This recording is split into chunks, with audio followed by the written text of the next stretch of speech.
This is Duke University.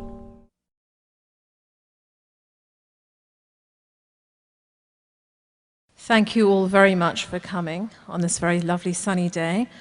On behalf of the Women's Studies program, I'm delighted to welcome you here. My name is Ranji Khanna, and I'm the Director of Women's Studies here at Duke. Each year, in addition to the teaching of undergraduate and graduate students and the individualized research programs of the faculty and the students, we select a theme that runs through our events and also some of our teaching. We have 2 postdoctoral fellows in residence whose research and teaching follow the theme, and a series of events.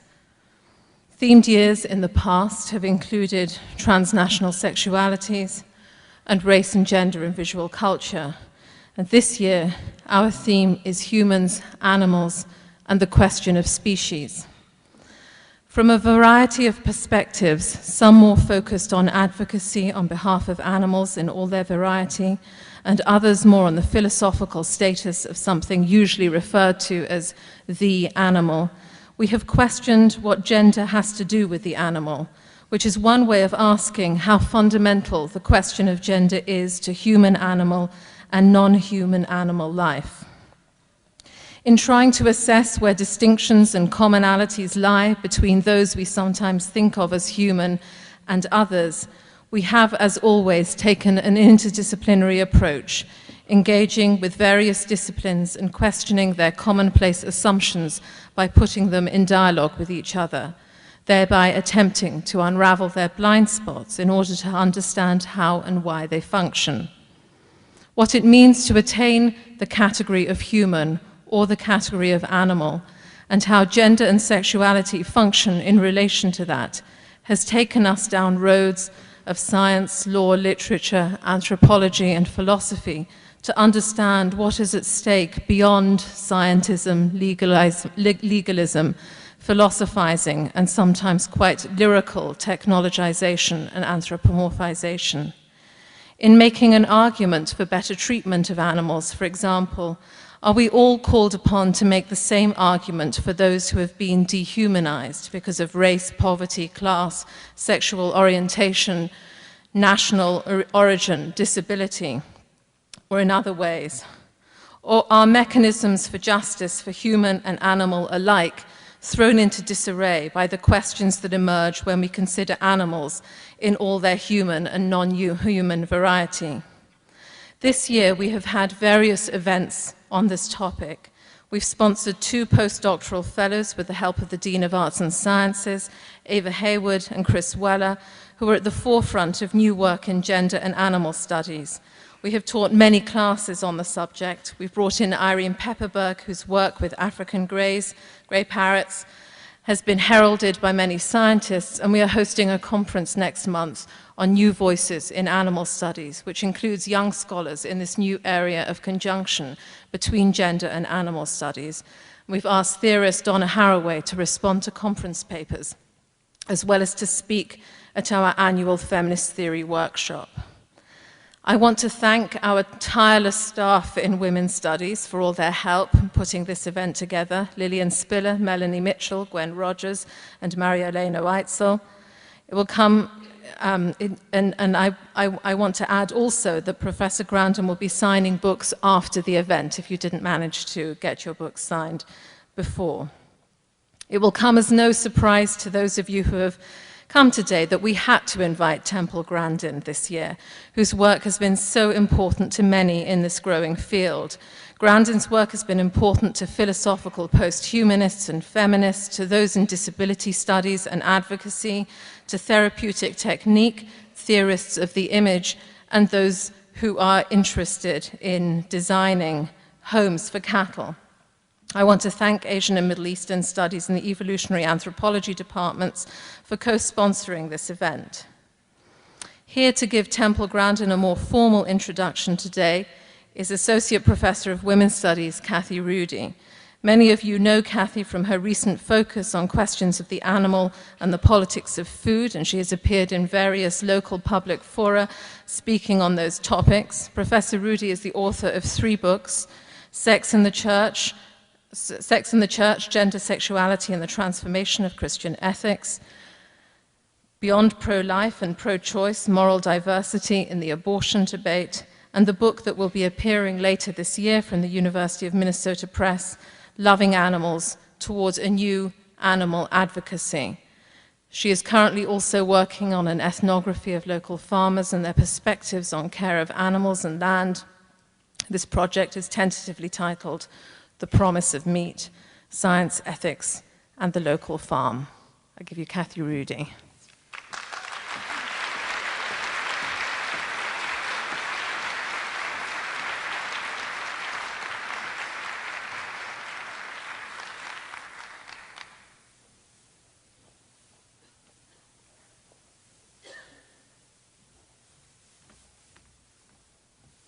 Hi, everyone. Thanks for coming.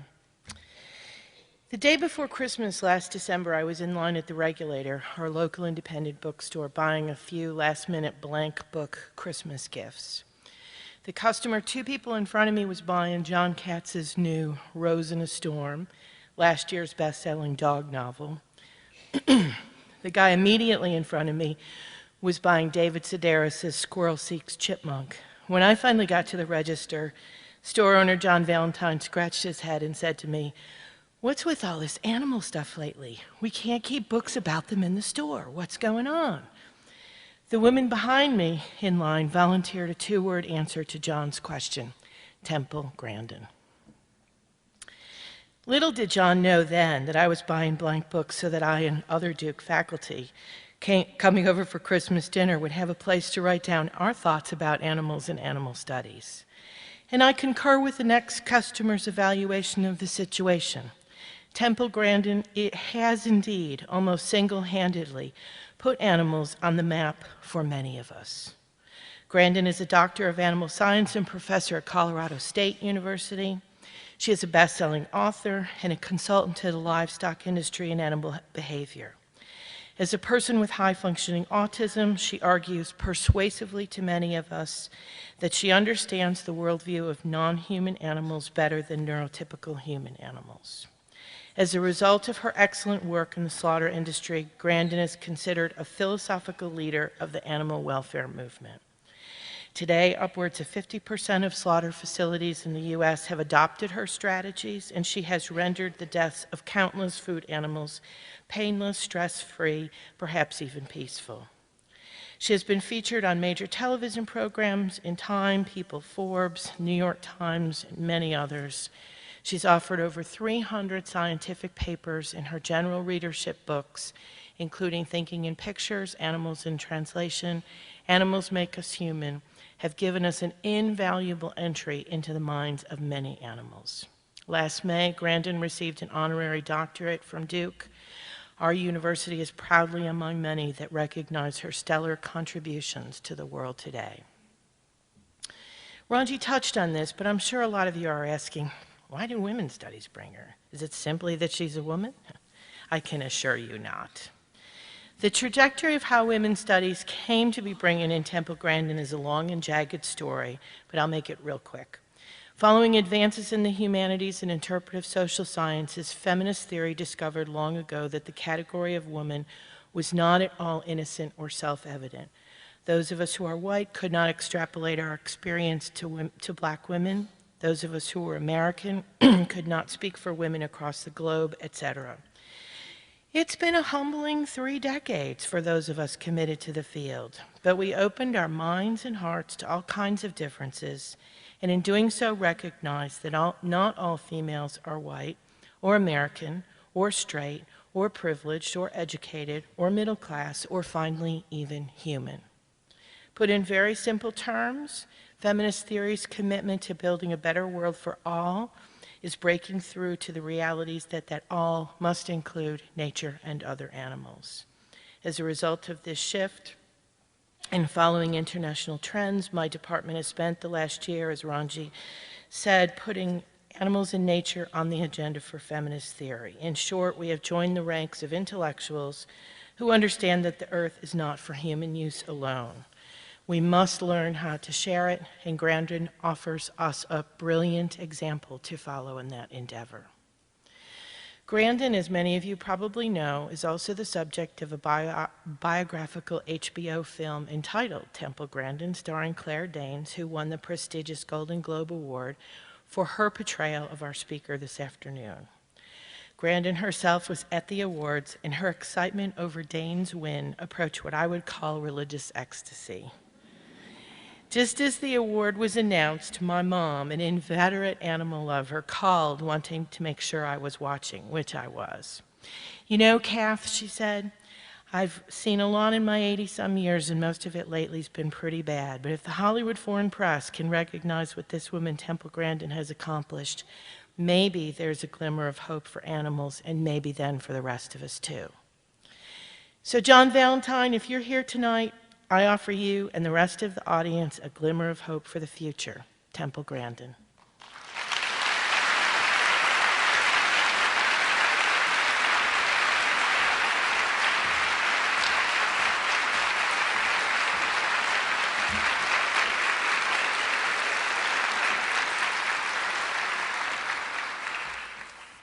Find a place to set my water down, because I believe in separation of computers and water. I think that is something that everybody can agree with. That might be just, a really good idea.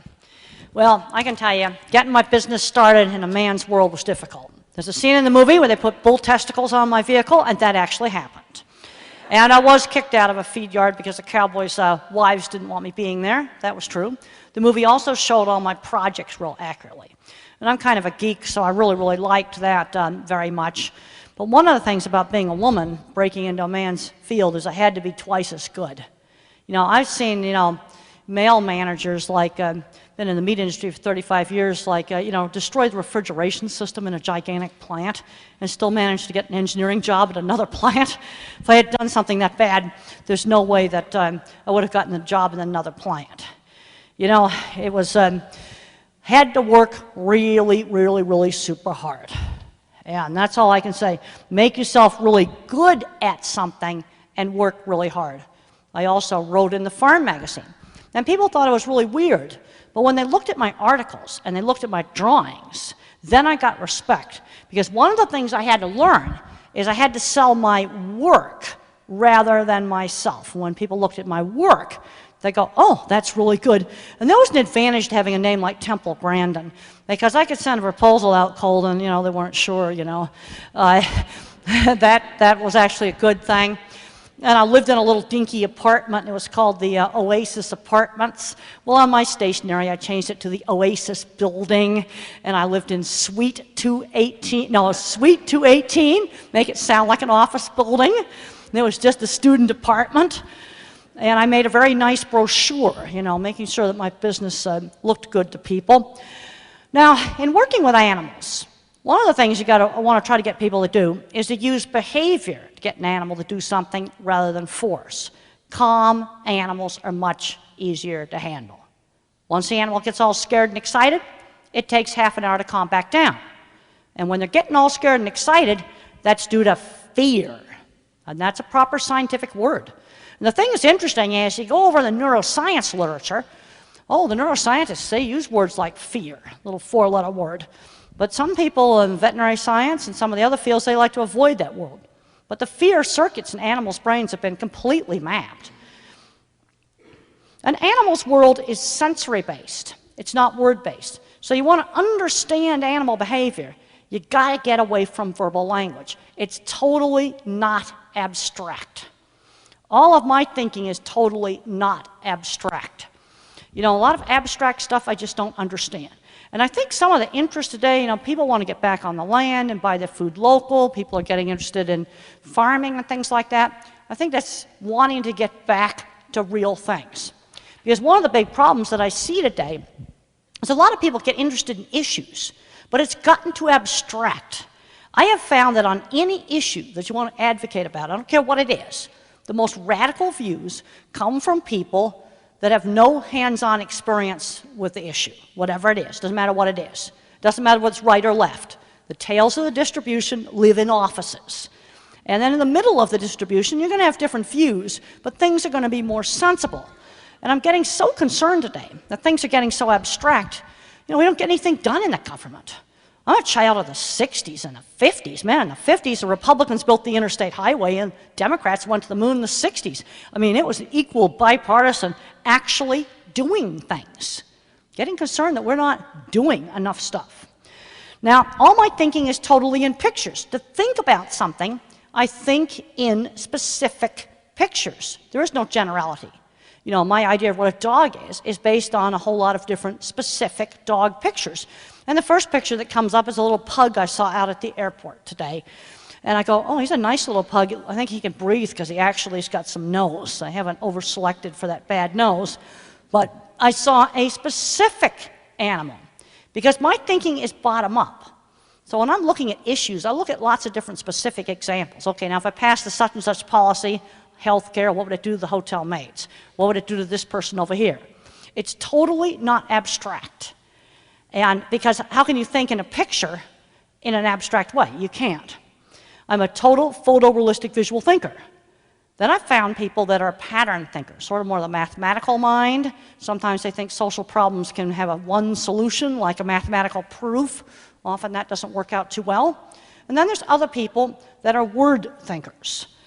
Understand animals, you simply have got to get away from verbal language.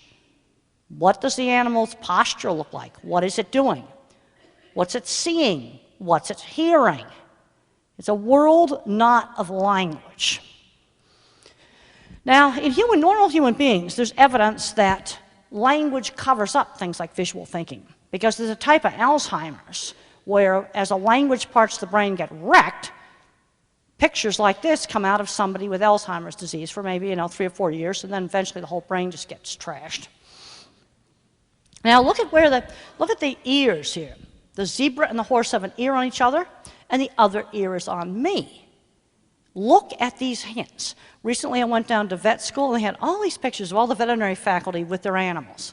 And there was a dog showing white eye. Oh, it's not a very happy dog. There was a cat with its tail between its legs. And they were holding him kind of squished. And they hadn't picked up that these pictures they'd put in the lobby of this vet school did not show really happy animals. I was kind of surprised. Behavior's really important. And if I can get students turned on to behavior. Because there's a tendency to go, okay, it got sick because of some physical stress. Well, maybe it got sick because of some psychological stress. I saw a situation where some Rocky Mountain sheep had been captured and had been brought into an experiment station, and they were dead 2 weeks later from some disease. And they said, well, the such and such disease killed them. I go, wait a minute. Their immune systems are compromised because of all the fright they had getting captured. But they kind of didn't see that. Now look at how this animal coming out of this vaccinating chute is looking right at that sunbeam. It's looking right at it. What is it looking at? Now on a cloudy day, you're not going to have the sunbeam there. Won't be there. In my very early work, I got down in the chutes to see what cattle were seeing. And I noticed they'd be scared of a chain hanging down. They'd be scared of a reflection. They'd be scared of a coat on a fence. People hadn't thought to look at these things before. And back in the early 70s when I started this work, that was real radical stuff. Their attitude was just scream at them, hit them, we're going to just force them through the chute. Get down in there and see what they're seeing. And one of the questions I always get asked is, do they know they're going to get slaughtered? I had to answer that question really early in my career. So I'd go over to the Swift plant, which got renamed Abbott for the movie, because the lawyers say you can't use it. Swift's a real name, you can't use it. Scottsdale Feed Yard was a real name that we could use because it was bulldozed 25 years ago. So we were allowed to use the real name for Scottsdale Feed Yard, but not for the plant. So I'd go over to Swift's, and I'd watch the cattle go up the chute.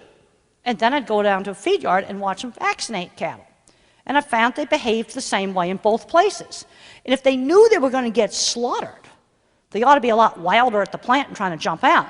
And the fences at the plant were only about this high, which those cattle were very capable of jumping over, but they didn't. But I found they were afraid of things like shadows, reflections. The chute was too dark.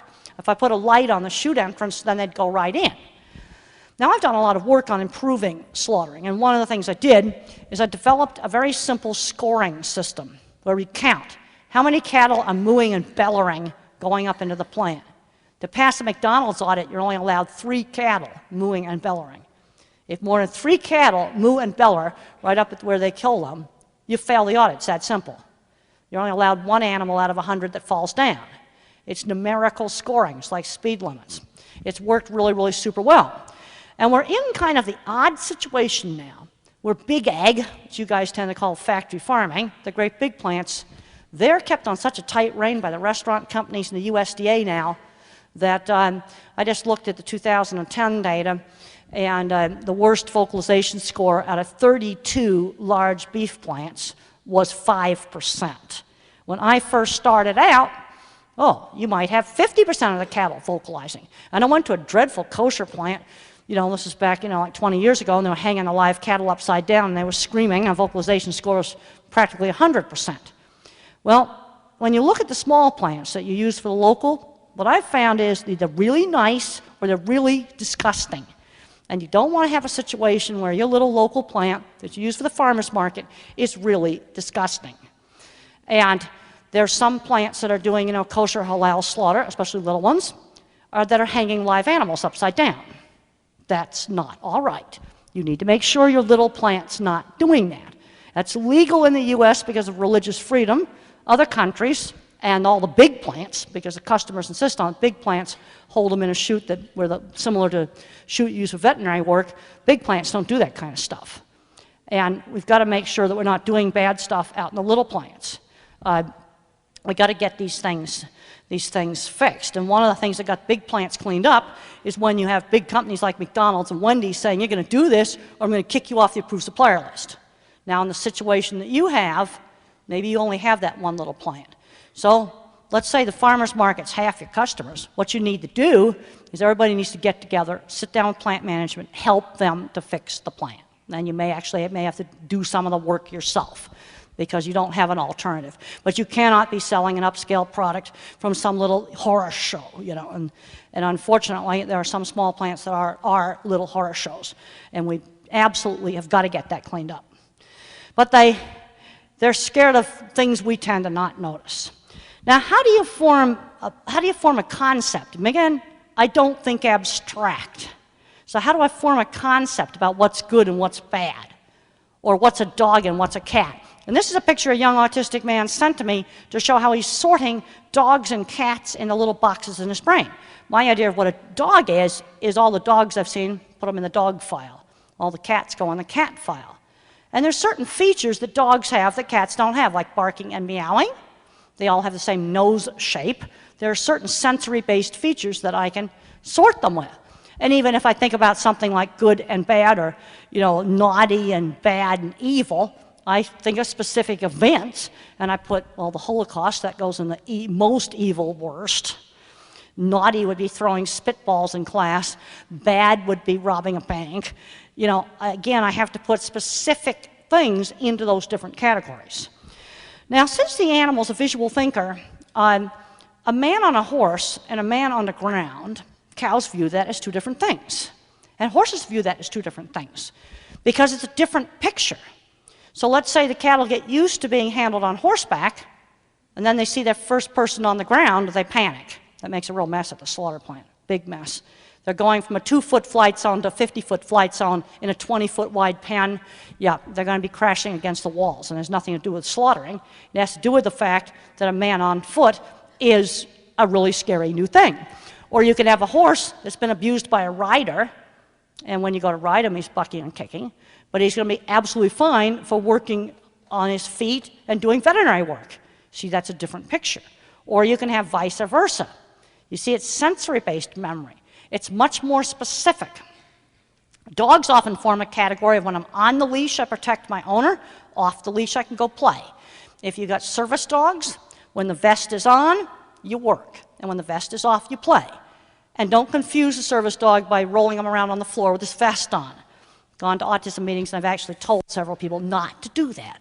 I said, you want to roll him around on the floor, you take his vest off.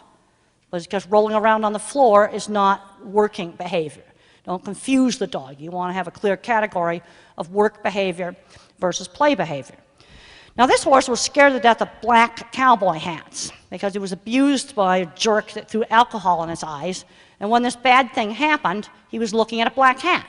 White cowboy hats were fine. So I just want to show you how specific sensory-based thinking is. There was an elephant that was scared to death of diesel-powered equipment. Boy, if it ran with a diesel engine, it was a bad thing. If it ran with a gas engine, it was fine. They'll know the good and the bad people. Another common thing that animals will do is girls are good and guys are bad. Hate to say it, guys, but it's more often, unfortunately, the guy that beats up the animal, and then guys are bad. Now, I got to thinking, an object with a similar shape might also trigger the fear memory. And I had a big black purse like this out in my car, and I'm kicking myself I didn't bring this black purse out. I spent 2 hours on purse websites just to find a purse that I think would probably trigger that fear memory. Because one of the things that I found is when I put the hat on the ground, it was less scary. Then as the hat got closer and closer and closer to my head, it got more and more and more scary. As the picture got closer and closer to, black hats are really bad when they're on somebody's head. Here are some examples of specific fear memories. Dogs often get afraid of the place where a car hit them. If they were looking at the road, they'll think that piece of road was responsible for being hurt. A horse might be calm with one type of bit and another type of bit going berserk, because different bits feel different. So it's a feeling picture. I mean, if any of you are doing riding, put different kinds of bits in your hand and shut your eyes and think about how they feel differently. One type of bit might be associated with a lot of bad things. Well, that's a really horrible bit, and horse's mouth can be really cut up with that.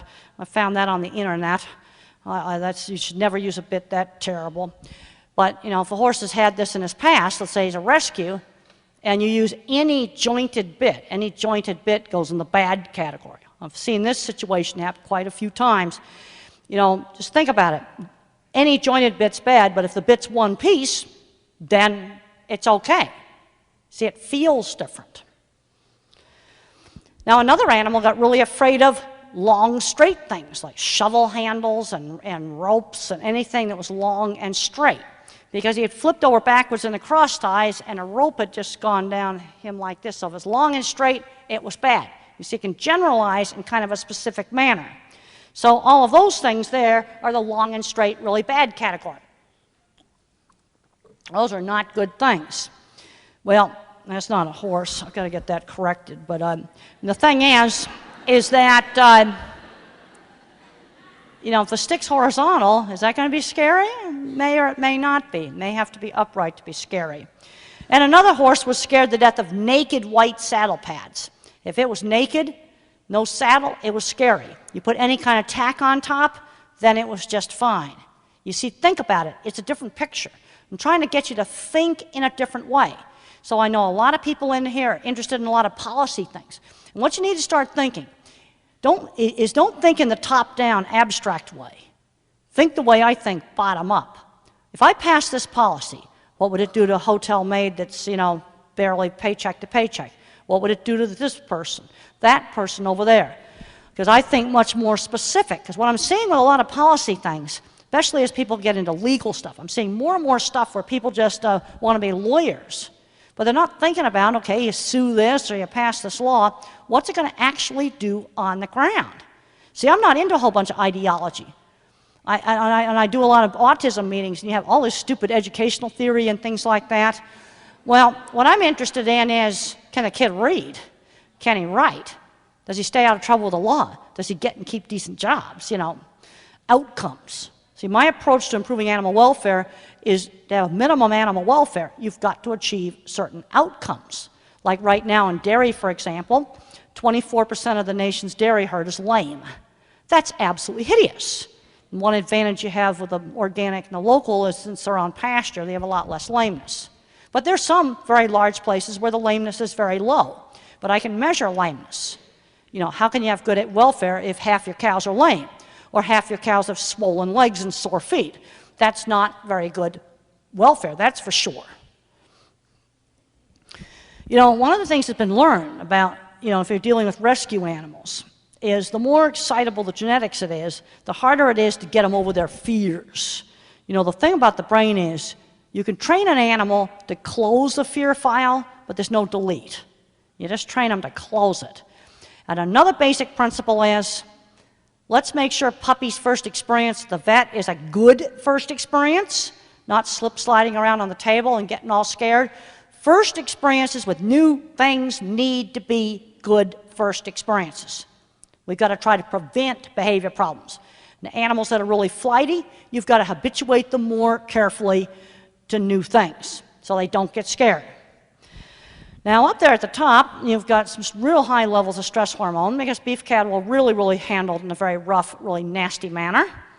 And you've got deer that were netted. There's a lot of controversies about how to catch deer, and netting them in nets is not a good thing to do. And I've had people say to me, well, we held that deer down for just 30 seconds, it can't be really stressed. But if you went out there and somebody knocked you over and stole your purse or your wallet, you'd be real stressed.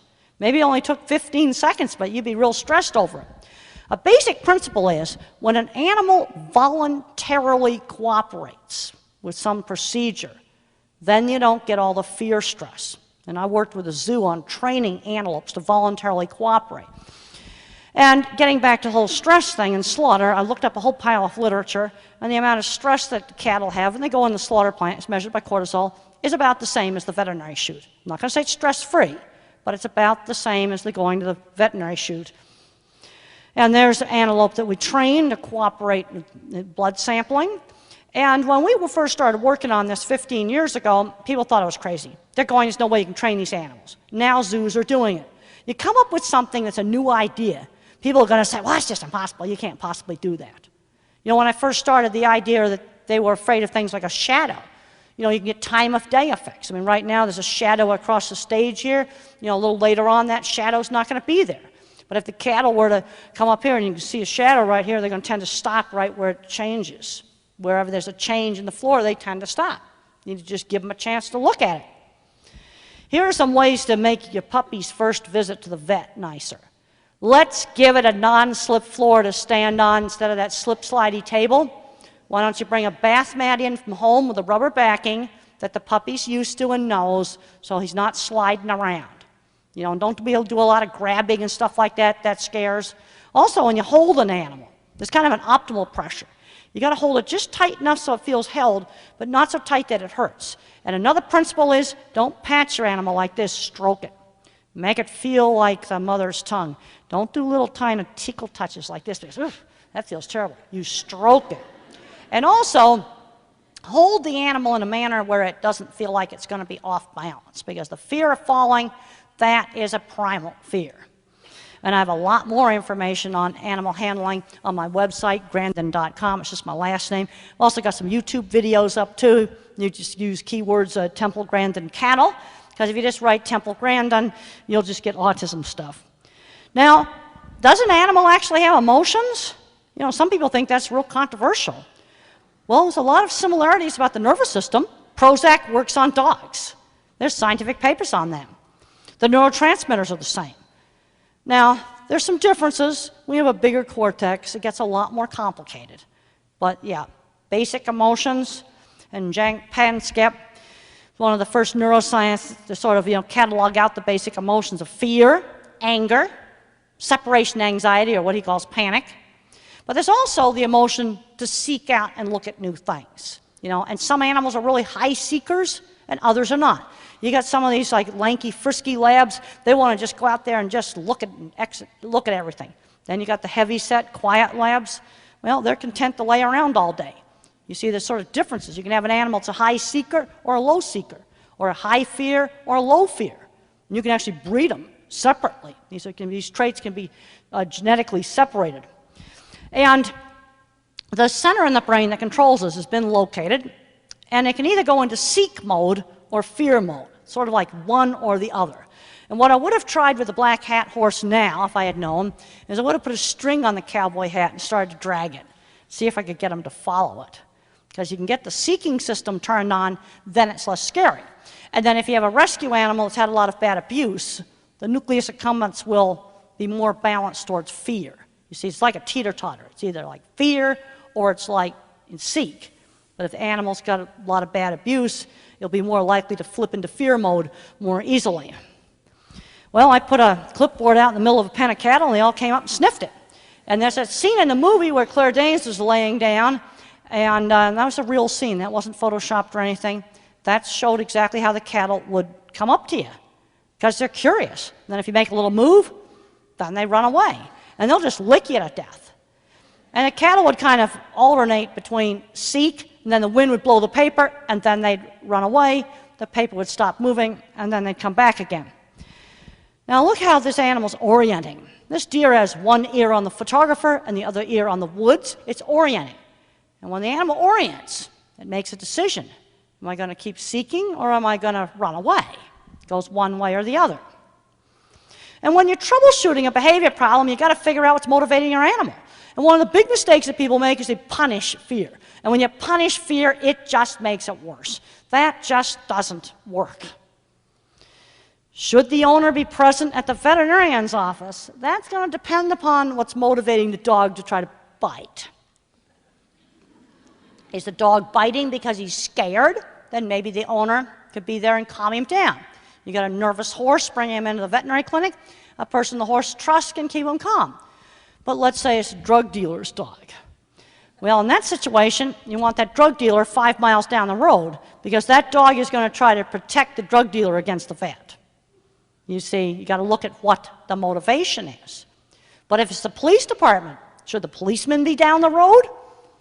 It depends upon how that dog's trained. And if that dog is trained that when you got the Kong toy in your mouth, you can let strange people handle you, then the policeman should be there. You see, let's see how specific it gets.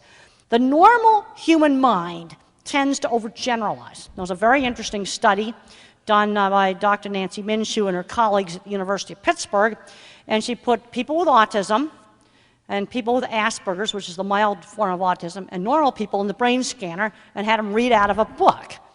And the autistic person's brain just gets turned on to the individual words. The Asperger brain gets turned on to both the syntax and the words. And guess what? The normal person's mind drops out the detail. You see, and this is one of the things I'm getting very concerned right now in a lot of policy stuff.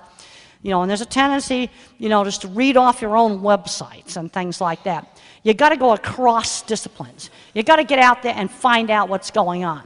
I've taken a bunch of people through some of our big plants, and I took a person who was very, very interested in animal welfare to one of our big plants, and everything was going very smoothly and nicely, and she said, "Is this a big plant?" I said, "One of the biggest in the world." Now, they didn't always used to be nice. 10 years ago, I worked with McDonald's on implementing the McDonald's animal welfare audits and the Wendy's audits that really cleaned up big plants.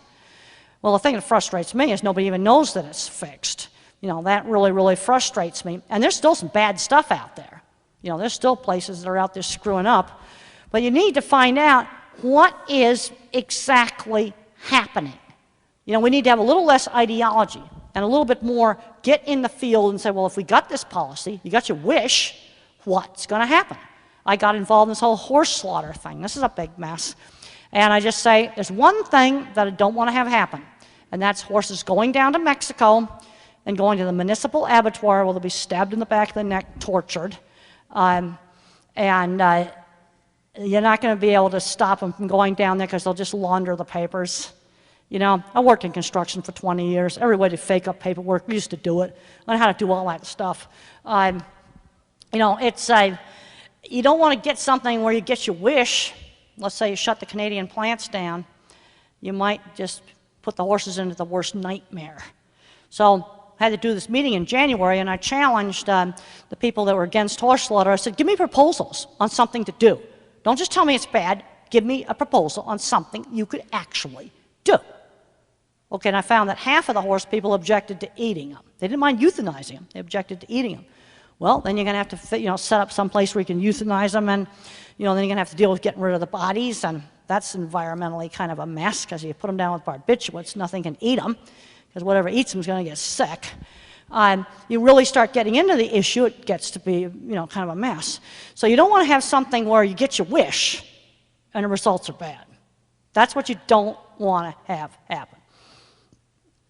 Okay, what can we do to prevent an animal from having abnormal behavior? Okay, we got a doggy that's home alone, he's chewing himself up. You got a leopard that's pacing around in the zoo. We've got to try to prevent behavior problems. And one of the problems we got today with dogs is all the leash laws. We got to lock them up, and they're not getting socialized, and so they're at home chewing themselves up. You know, to have a dog today and really give it a great life, you got to do a lot of work, taking it out to the dog park, making sure it gets socialized with other dogs, making sure puppies are socialized. And it's very important that dogs get socialized to toddlers. They've got to learn that toddlers are people too, because you don't want a toddler in the prey drive folder in its head. The brain sets up file folders, and toddler needs to be in the people folder. You be really nice to them folder, not something you chase. That could get very, very dangerous. And the problem with dogs and toddlers was a non-issue in the 50s when I was growing up, so all the dogs ran loose. Everybody got socialized. The bad thing is lots of dogs are killed by cars. But we just didn't have all these behavior problems. What does an animal need? You know, if you look at some of the animal behavior research, you can start to figure out what motivates an animal to do a behavior. Okay, let's say you got a gerbil, you know, kid's got a gerbil for a pet, and he's just digging in the corner and digging in the corner and digging in the corner. So you might think, well, give it more dirt. You know what? It doesn't want the dirt. It wants cover. This animal has a hardwired instinctual fear of aerial predators. There's no aerial predators in a kid's bedroom, but the gerbil doesn't know that. So what you got to do is give it something it can get under. Give it cover. It doesn't want the dirt. It wants something it can get under. And the hen, she wants a private place to lay her egg. Because if she doesn't have a private place to lay her egg, she probably feels like she's sleeping in a hotel room with no door in a bad part of town. Because when you think about it, the hen, the wild hen that laid her eggs out in the clearing, fox ate her. The one that hid didn't get eaten, so they want to hide. So one of the things you got to give a hen is a nest box that's got some privacy, so she can get behind a barrier, peek out, and see what's going on. Dogs need lots of activities for seeking. They need lots of human companionship, so you don't get the separation anxiety problem. You know, and horses, we got to be really careful, you know, not to get them scared of things. But they also need grazing. And while on the subject of grazing, there's a lot of controversy about animal agriculture and where it fits in with things. I've been going to a number of grazing conferences. I'm really getting interested in this rotational grazing because you can put a lot more cattle on the land, and you know what? You can improve the land. If you do grazing right, like what's called mob grazing, I've been to several conferences just this year, and you can actually improve the land with ruminant animals. And that would be cattle, sheep, and goats. Those are your ruminant animals, and you actually mix them together. They're figuring out different programs. Another thing that people don't realize is that if you want to go organic, you have to have manure, you know, for organic agriculture. And there's a place for the grazing animals, because there's an awful lot of land that you can't grow crops on it. Only thing you could put on that land are the ruminant grazing animals, the animals that eat grass. And they've got a place. And you grow all this grass, that helps sequester carbon. So grazing animals done right can help the environment. Done wrong, they can actually ruin pasture. You see, we got to figure out ways to make systems that work. You know, and right now it's sort of like big ag and little ag are throwing rocks at each other. I think there's a lot of things that big ag can learn from organic, and organic people can learn some things from big ag. Right now, big ag's ahead on slaughter. Now, there's other things where there's problems. I'm very concerned right now what's going on in some of these intensive dairies. The lameness is absolutely disgusting. The leg lesions, organics ahead on that because they're on pasture. I'm concerned about mud and heat stress in some of the feed yards. But there's feed yards in some parts of the country where they stay lovely and dry. But let's look what's going on with these ethanol plants. Everyone goes, oh boy, ethanol plants. Well, I think it's questionable if you get any net energy gain. But what's happening, and I don't think this is a good thing, is cattle are leaving, the feed yards are leaving the dry, high plains, which are really good places to have feed yards. You can not have mud and all of that, and they're moving back to the Midwest. Is that a good thing to be doing? That's sort of an unintended consequence. You know, you solve one problem, which is energy independence. That's what you want to do, but you can create another problem. One of the things I find is when you use top-down thinking, people have a really, really hard time looking at the whole system. Okay, if I do this, now feed prices right now have jumped way up in the air. The other thing is people don't realize that in beef, for example, the mama cows are out on pasture. I had a girl at another university at the Colorado, it wasn't Colorado State, it was the University of Colorado. She thought that if the meat went to Tyson, all the calves are born in the feed yard. And if the meat went to Whole Foods, the calves lived on pasture. You know what? They're both the same. When it comes to beef, cows are on pasture, all of them, no matter where they go. And the calves spend half their life on pasture. That's how beef is raised. And the only exception to that is Holstein beef that comes out of the dairies. But there's the beef breeds, you know, the calf spending half its life on pasture. I mean, that's how cattle are raised. You know, they're just some very basic things that people don't know. They think that broiler chickens are raised in cages. Broiler chickens have never been in cages.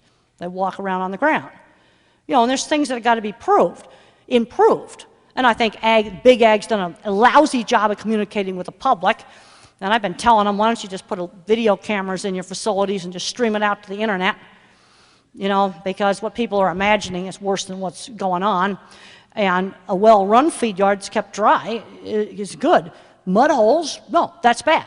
Heat stress is bad. There's still things to clean up on rough handling. And polar bear, that's an animal that's a big seeker. You got to think about, what does the animal do out in the wild? Polar bears walk for miles and miles and miles and miles. And so you got to give them stuff to seek. And when I went to the Detroit Zoo, they would throw fish into the pool, and the polar bear would have to dive and get them. When they first started doing this, he was too out of shape to get to the bottom of the pool to get them. But then in a couple of months, he got to where he could swim to the bottom of the pool. Now, let's look at some other socialization things. One of the animals, the most dangerous animal in the barnyard, is a hand-reared bull. And why is he dangerous? It's a mistaken identity issue. You can have this problem with a ram. It's not as dangerous as a ram because he's not as big. You can have it with a bull or with a male llama. And when he gets sexually mature at age 18 months to 2, he turns on his owner because he wants to prove he's a big man. You see, because when you raise them by hand, just by themselves, he grows up and he thinks he's a human. You see, you don't want any of the grazing animals to view people as sexual rivals. So you want to have a tame animal that you can show and things like that. Raise it on a cow. It can be tame, you can pet it. It's not a matter of whether you're petting it or not. It's who he thinks he is. So if you raise that animal that you want to keep as a bull on a cow out there with other cows, then you can touch the calf and everything, that's fine. But he's got to grow up and know that he's bovine or he's llama. And it's a guy thing. You can hand rear a steer, that's no problem. Steer's fine. A female is fine. This is a guy thing. And I would strongly, strongly recommend that if you have an orphan bull calf, let's just take off the testicles now. I'd like to just not have a problem. Because when you look at U.S. Department of Labor figures, the #1 cause of fatalities with livestock is bulls. Now, some of the horses and stuff will account for a lot more injuries, but not fatalities. I'm very concerned today that a lot of dogs just don't get enough socialization because you got to work hard to give a dog socialization. Now, one of my big frustrations is I would design a really nice piece of equipment for a place. And when I first started out, I thought I could fix everything with equipment. That's what I believed in the 70s. And then in the 80s, I realized I got to train managers. Because if I just trained employees, managers untrain them. You got to get management to buy into doing things right. Otherwise, things aren't going to be right. And I have found in 35 years of working with livestock that about 20% of people are natural animal people, and they do a really great job working with animals. Then you got a big middle amount that you can train as long as you keep supervising them. And then there's a bottom 10% that do bad things, they just shouldn't be there. Because one of the things that we learned when we did the original 75 plants for McDonald's is that about 10% of the cattle and pig handling employees had to be removed. They just wouldn't put the electric prod away. And 3 plant managers had to be removed. This isn't very nice, but this is just a reality. They just wouldn't change their attitude.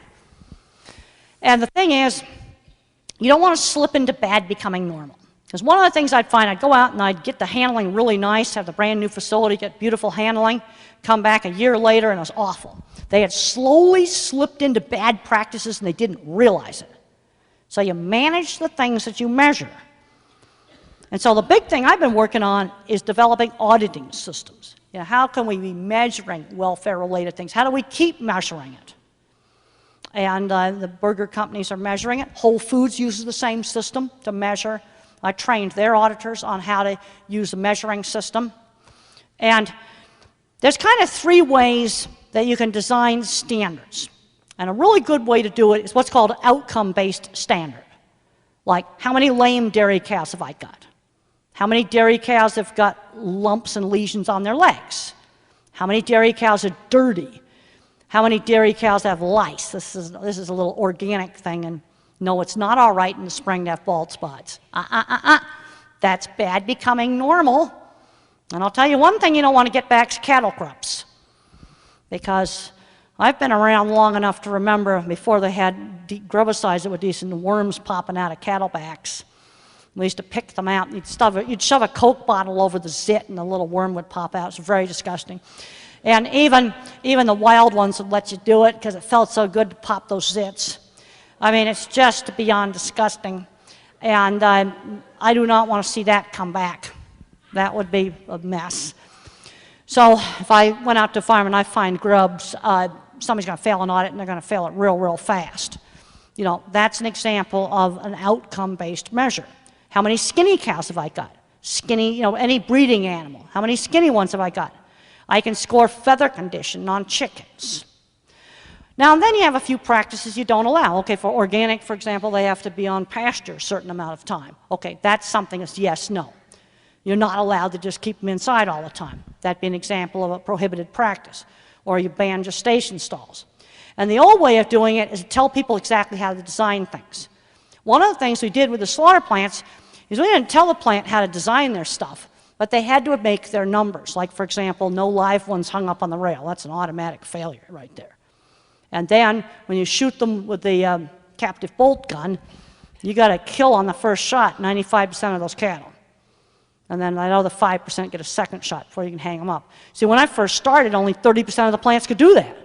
Right now, we've got there's 30 plants that I got data on for 2010, all big ones. And about 77% of those plants were doing 99 to 100% on the first shot. Boy, they're not going to get any better than that. Worst vocalization score was 5%. Only one plant had a pig fall down, too many pigs fall down. That was only 2%. And I'm not telling them how to build their stuff. And a lot of these older facilities, and you take your little plants that you've got, they don't have to be remodeled to be fixed. They're going to need a non-slip floor in the stun box. They may need some solid sides put up so the animal doesn't see out onto the slaughter floor.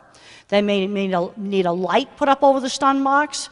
They may need lights moved to get rid of reflections, but they can often be fixed with very simple things. And then maintenance of their equipment.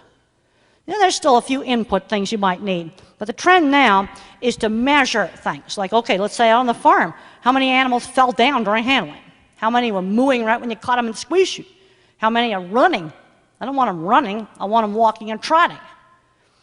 How many did you use electric prod on? Hopefully none. How many hit a fence? That's stuff I can measure. Now here are some examples of fear. In your farm animals, you see the whites of their eyes, that animal is getting scared. When cattle and horses are switching the tail and there's no flies around, they're starting to get scared.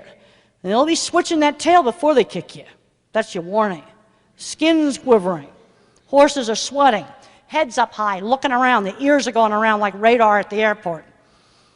You know, watch those postures. Now, I was able to show, when I fixed something, how I made an improvement. I had trained the handlers to only use the electric prodder when the pigs refused to go. And one of the rules that most of the plants have now is you cannot carry electric prodder around in your hand. That's absolutely banned. You're not allowed to do that. And you go in these great big Cargill plants. In fact, Cargill now has put in video auditing where auditors over the internet can look in. JBS Swift is putting that into their plants. They've got one of their plants already done, the one in Pennsylvania. And the, you know, then an auditor can look anytime and see what's going on. You need to get that in your little plants. You see, because slaughter, boy, that's one place where big ag is better. You know, one of the worst videos that came out last year, that was a Bob Veal plant. That was up in Vermont. You know, baby calves, I don't know how to handle baby calves humanely. They're just too young to take to a plant. Other parts of the country, they grow them up into beef. They ought to grow up into beef cattle, not be taking those little babies to a plant. It's disgusting. I can assure you that was not a McDonald's supplier. They do not buy baby calf meat.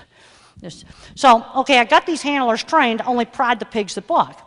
So when I had a dark entrance on the chute, and this is at the slaughterhouse, and they had to poke 38% of the pigs. So I duct taped a light over the entrance of the chute, I dropped it to 4%. So I could measure, when we fixed the facility, how much better it got. And there's an example of the light. It's amazing how something that simple can help. Or I move a light to get rid of a reflection. Another problem we're getting into is difficult to handle animals. I'm seeing problems with pigs are getting pushed too much biologically, both genetically and with feed additives, where they fatigue out easily. Nobody's walked the pens. It's very important pigs to walk through the pens, get them used to people walking through. And there's a big difference between easy and hard to drive animals. So we're getting to the point in some of these big plants where to fix stuff, I got to push back down to the farm level. I mean, let's say you've worked your cattle with dogs in the squeeze chute. You know, you lock them in the squeeze chute and then sick dogs on them. Well, that's the last animal. That's an animal I don't want to have to haul on a truck or deal with further on down the supply chain because he's likely to kick my head off with both back feet. Been there, almost been killed by that. And you cannot be vague. Let's say you're writing up guidelines. The thing that I fight when I'm working on writing up guidelines is all these vague words. You see, this is the vague, abstract thinking. They'll say, well, handle them properly. Have sufficient space. So what's sufficient space? You see, because when I think about these things, I visualize. You know, you've got to have a clearly written guideline. What do you think the Supreme Court's fighting over? They're fighting over what a law means. If a law had been written correctly to start with, they wouldn't be fighting over what it means.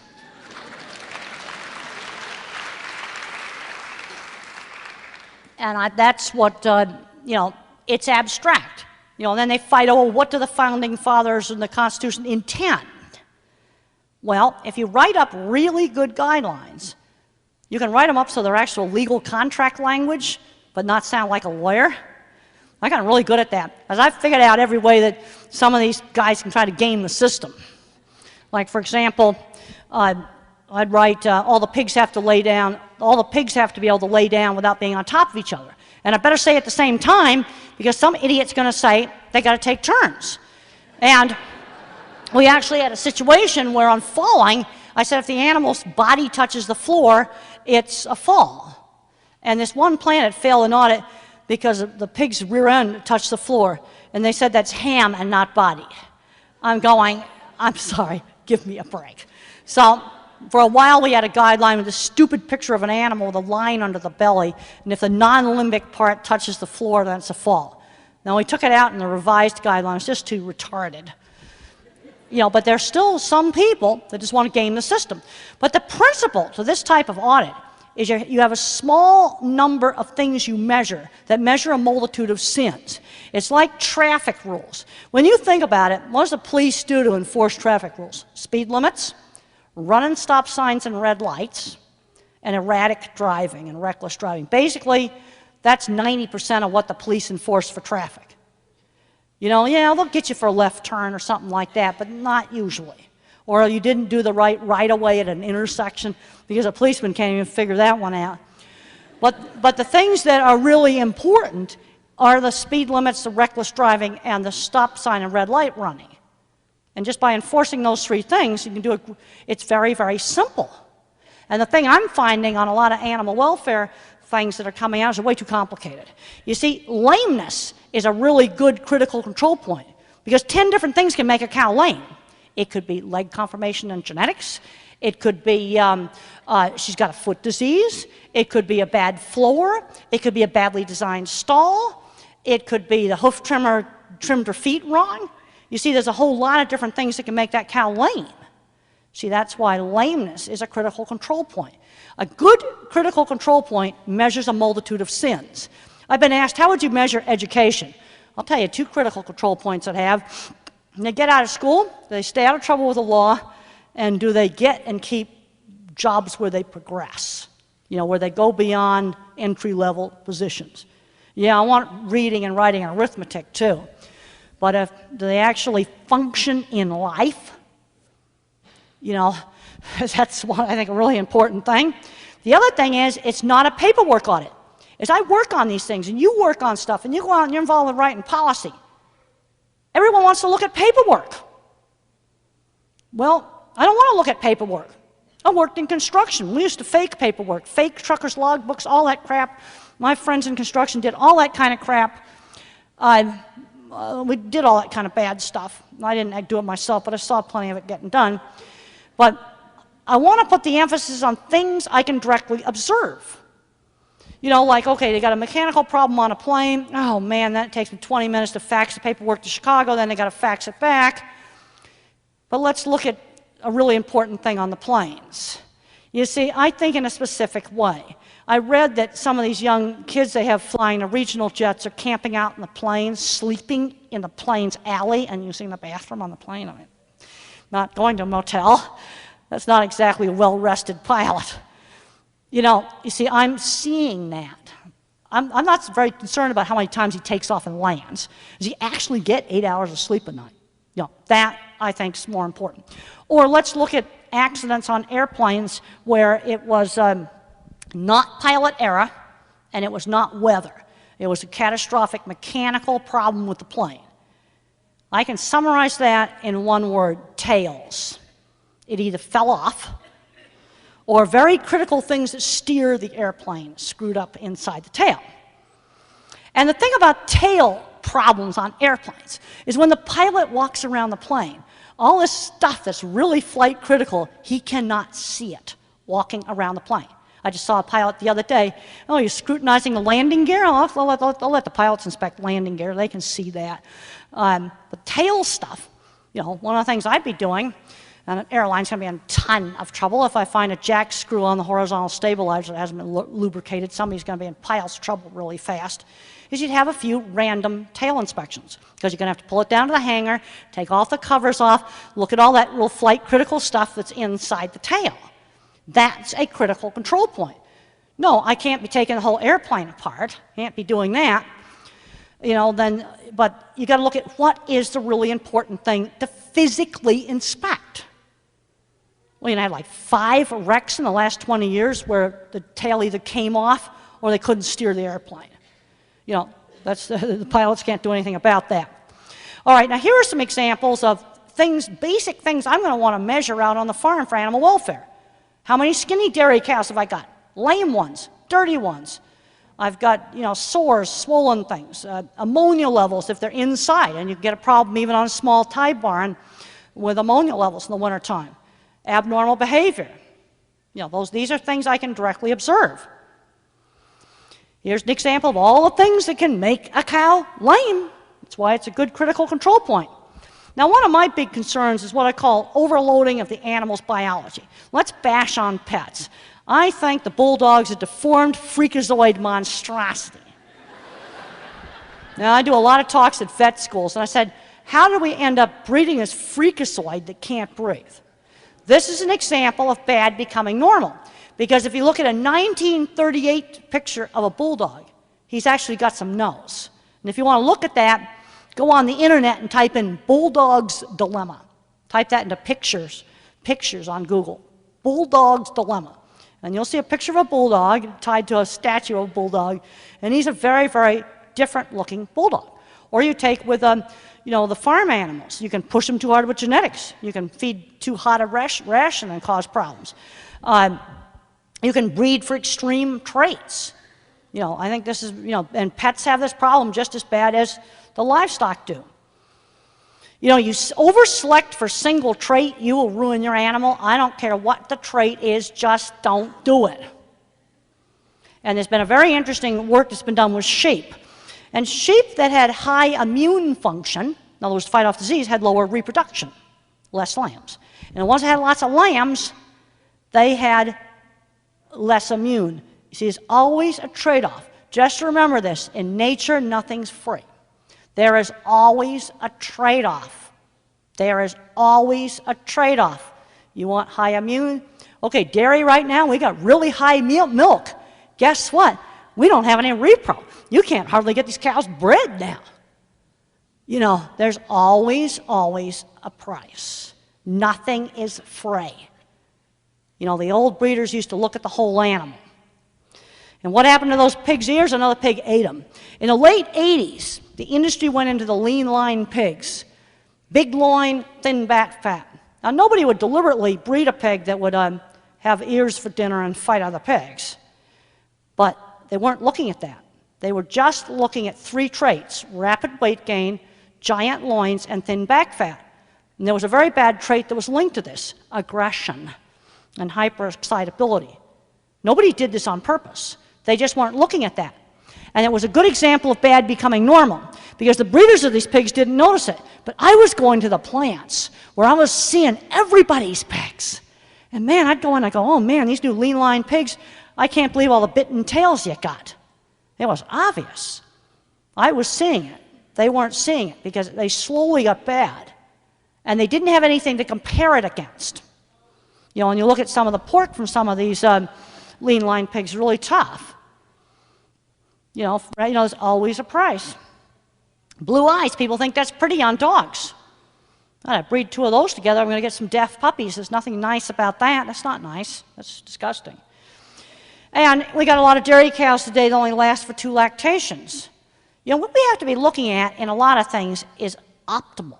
What is optimal? I find people have a hard time doing that.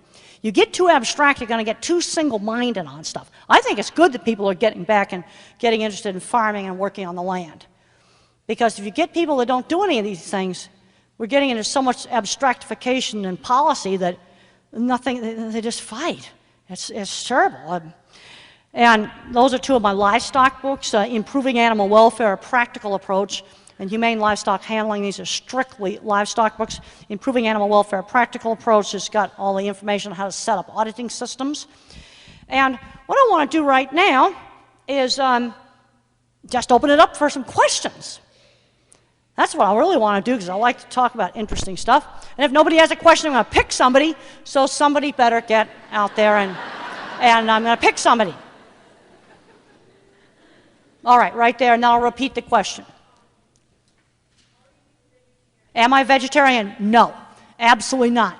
Actually, when I was in college, I tried going on a vegan diet, and I got all lightheaded and spaced out. I got to have some animal protein for breakfast or I can't function. And I think there are genetic differences in the ability to, function on a vegan diet. So I went in, when the doctor took my blood, I paid $50 to get typed. Yeah, I'm O positive. I looked up on the internet that says that's a carnivore's blood type. It's not very scientific. I couldn't find scientific stuff on that. But I know a lot of people that if I just had Pop-Tarts for breakfast, by 10:30 in the morning, I'd be all hypoglycemic and dizzy, and I got to eat a certain amount of animal protein, and low-fat yogurt doesn't quite do it. The other thing is, I feel very strongly that the animals that we use for food, we got to give them a good life. And when it's time to go to the plant, a painless death. And in the movie, it says nature's cruel, but we don't have to be. It'd probably be better to say it's harsh, because cruelty, that involves intent. But nature's really harsh. I went up to Oregon, the Oregon Cattlemen's Association, and they've been doing there's a lot of problems with wolf predation of cattle, and nothing nice about how a wolf rolls a little calf over on the back and eats out its tummy and dines on live guts while it's still alive. The big cats, they'll kill you first, but the wolves, they eat it out of here, live. Not nice at all. And then there's things that wolves that have done that have been good for the environment. They've improved a lot of the, cut the elk numbers back and improved a lot of the riparian areas. So what you got to do in looking at a mess like this is the whole system. No, and I have to say, those ranchers who own those cattle are family farms. That's where most beef cattle come from, family farms. And we want to be keeping family ranchers in business, and especially in Oregon. Most of them they're all family farmers. Okay?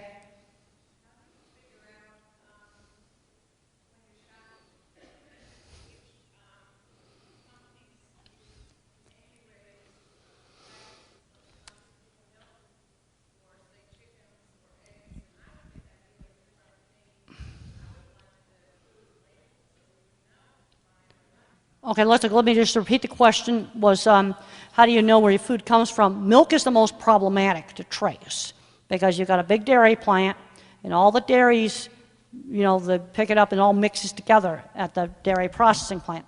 So you got all these dairies, maybe there's, 100 dairies that go into this one processing plant, and You know, what those processing plants need to do is start putting in a program where they start auditing the dairies and making sure the dairies are doing things right. And dairy's really uneven. I mean, you've got some dairies, they're just absolutely wonderful, beautiful dairies. And whether big or small has nothing to do with it. It's badly managed is bad. And the other thing that's bad is understaffed and overworked people. That's the other thing. If you understaff and you overwork, you're not going to, you're not going to have, well-treated animals. And then you get broilers actually are easy. You can trace them back. That's much more dedicated supply chain, trace them back. But basically, I think the thing to do is to find out where it comes from. Now, you can find the slaughter plant really easily because on a box of meat, the store gets like big boxes that are about this big, and there's a little circle on the box about the size of a quarter, and they'll say EST, that stands for establishment, and there'll be an ID number on it, and it'll be the plant's ID number. And if that's fresh meat, that's the actual slaughter plant.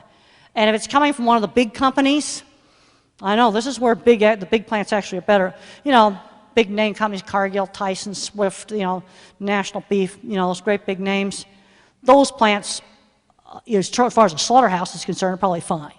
Now, there could be something wrong going on out in the feed yards or the ranches, but the slaughterhouse is probably going to be okay. If you're buying from somewhere local, you need to be inspecting that slaughterhouse and making sure that it's all right. And let's say your little local plant is a dump, and you're kind of stuck with them. Well, I think a bunch of producers need to get together and work with them on cleaning it up. And you may have to actually go in there, do some of the work, and actually supervise some of the stuff, because maybe the plant can't afford to fix the stuff. You may have to help them with that to get some of that stuff cleaned up. But I think as more people ask about where the food comes from, now if you buy a processed product, some processed, hot dogs or something like that, that establishment number will only go back to where the hot dog was made. And that's usually not the slaughter plant. Sometimes it is, but usually not. That can be some other plant. And then they might be buying beef and pork from all around the country. And you don't have any idea where that came from. But I think as more people, ask about things, and then, you need to find out where stuff is coming from. You know what? Don't do it with legislation. One of the things that I learned is I don't spend any time doing any legislative stuff anymore. I work strictly on, you got to get a hold of the pocket. And what made McDonald's audits and Wendy's audits work so well is these plants were losing $1 million to $2 million a year of business each if they go kicked off the approved supplier list.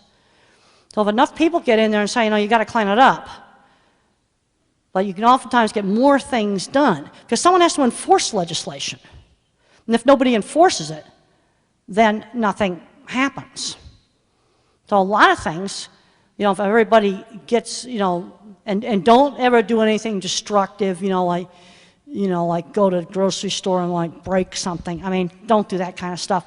That doesn't work. I sit in meetings on the other side, that just pisses them off and it gets their legal department going. What works, these companies, is handwritten letters or handmade emails. Don't use form letters. They treat that as one letter. You write in, tell them what you're concerned about. Real correspondence, not form letters. And that you can get things changed. And you also have to get targeted in your approach. You've got to go, okay, what exactly am I trying to do? Well, what I'm seeing happening with a lot of legislation is they're not thinking about what's going to happen. I'm very concerned with some of the legislation getting passed that we might drive egg production into Mexico. Well, that will be a disaster. In Europe, what's happened is a lot of egg production has been driven into Eastern Europe where there's no controls. Don't export the problem. This is something, we get it, you got to get out in the field, really see what's happening, and then you got to think about what's actually going to happen on the ground. Don't be abstract. Okay, with a blue shirt.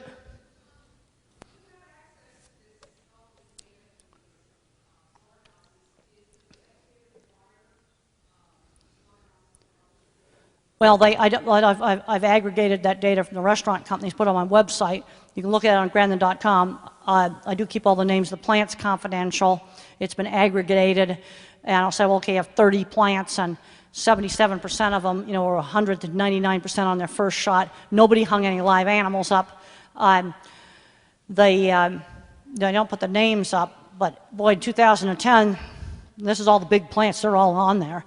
Well, they're doing good now, and the USDA's gotten more strict. But what's happening with the USDA is they're getting more strict on the big ones, but the little plants are still they're really inconsistent. Like the GAO did a survey that showed that little plants were the inspectors were much more inconsistent than big plants. Because part of the problem is you got an inspector that lives there. So now he's best buds with the plant. You see, that's the problem. The big plants, where a lot of the big plants are located, there might be 4 big plants, and the inspectors can kind of rotate around through them, and you're getting new people coming through there.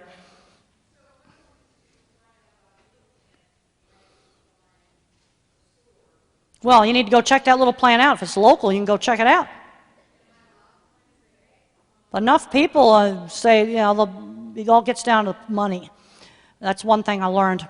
When I first started out on this stuff, there was an old editor of Beef Magazine, Bill Fleming. Bill Fleming said to me, it's all economics. What made the McDonald's audits work? Well, after a great big plant got kicked off the approved supplier list for 2 years, they lost $4 million worth of business over that 2-year period. The industry got real serious. Well, I think what we need to do, we have a shortage of little plants. And I don't think it'd be a good idea to drive your little plant out of business. So what I would do is get a bunch of producers together, and we're going to sit down with the management of that plant, and you may have to help pay to fix some of the stuff. You may actually have to go in there and supervise some of your cattle when they slaughter your cattle, both for humane and for cleanliness, and you just kind of supervise it. And if a bunch of producers that's half as business gets together, then they'll listen. I hate to say it, money talks, but I have found that I don't get into ideology. I'm not an ideologue. I'm only interested in how can I make the change on the ground? And I found that I could make more change on the ground with the economics than I could so what I would do, I know there's a problem here with a little plant, because the lady that brought me from the airport told me about it. I'd get a bunch of producers together, and we're not going to go in there with a lynch mob or anything like that. What I would do is sit down with them, and you might have a manager that's an old dinosaur, and those can be difficult to deal with. Maybe he's not an old dinosaur. I don't know anything about this plant. I don't even know where it is. I don't even know the name of it. I don't really want to know. But what I would suggest is to just sit down, have a bunch of producers, have a meeting with them, and you may have to go into that plant and repair stuff. You may even have to pay to fix some of the stuff, because maybe he can't afford to fix it. Maybe he's on such a thin margin. And then things like, if they're doing halal, and your cattle don't have to be halal, well, then you might have to just bring your own captive bolt gun in and shoot them yourself, because that gun has to be taken care of. At the end of the day, you got to take it home and take it all apart like a fine hunting rifle and really clean it and take care of it. And you might just have to do some of the management for them. And one of the things I always worked on is I tried to figure out simple ways to fix things. Because when I first started doing my McDonald's stuff, and this was 12 years ago, it was very interesting, and the plant managers would say, you're going to just shove all this expensive equipment down my throat. So what I did is I said I'm going to do reverse conflict of interest. I bent over backwards to take whatever piece of junk they had and make that piece of stuff work. And I found I could fix most of them with non-slip flooring, solid panels, and changing lighting. And same thing with the little plant. And the other thing that was interesting with these big corporations, it was very interesting taking people out and seeing their first farms and plants. How many of you have seen that Undercover Boss show? Great show. It's on Sunday nights after 60 Minutes on CBS. Wonderful show. And some people have said, oh, the boss's reactions are just fake. Like when he finds out that there was one episode, it was about Hooters restaurants, the Hooter girls, and this manager, here's the undercover CEO there, made the Hooter girls eat beans off of plates like dogs with their mouth down in the plates. And this manager was so furious he wanted to fire him on the spot, but he didn't want to break cover. And I saw similar things where managers' eyes got opened. I remember the days when one of the restaurant companies saw a half-dead dairy cow go into their product, and they're going, whoa, there's some problems. It was very interesting watching animal welfare go from an abstraction that's delegated to lawyers and PR people and go to something real. But then on the other hand, when things were okay, then they saw both sides of it. Because you go on the activist websites, they just show all the bad stuff. And then they say everybody's behaving badly. Well, that's just not true. Okay?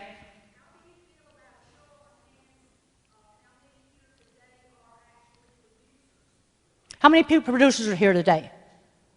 Well, that's why I was kind of aiming this. A lot of producers came up to me at the book table, and that's why I was aiming the producers. Let's take 2 more questions, and then I'll go out to the book table.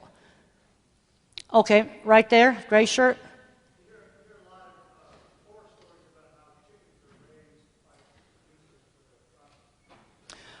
Well, on the broilers, there were a lot of leg problems with broilers. Actually, the broiler industry has corrected that. There's a lot of controversy right now about controlled atmosphere stunning. You see, when you have to stun chickens, you got to hang live birds on the line to stun them. Birds don't like being hung upside down. It's very stressful. The stunner will make them unconscious immediately.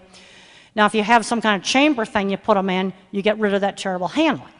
But the thing is, it's not instantaneous unconsciousness. So the scientists are fighting over what kind of gas mixtures to use. My approach to that is, I don't care what you put in there, I don't care what you take out, I want to look at bird behavior before they fall over and get unconscious, loss of posture. Look at the outcome. The simple scoring system. I can make a training video to show how to score that. Now, one of the advantages I have of a chamber thing is I also get rid of a huge employee management issue, because the birds will go into the chamber in the travel containers, and then we're not going to have another video where people were throwing and stomping on chickens, and I solve an employee management issue. One of the problems on fighting over this, again, people are not looking at the whole system. It has 3 parts: the actual stunning, the bird handling, and the employee management issue. And there's been a tendency to just look at the stunning. And, maybe a little discomfort during getting anesthetized might be a good trade-off to get rid of hanging the birds up live. But if they're flapping and trying to get out, that's obviously not acceptable. And I talk about that in my book, Improving Animal Welfare, a Practical Approach. This website's got lots of information on slaughter. And that book has got, I think I'll do one more question. Okay, pink shirt attracted my attention there.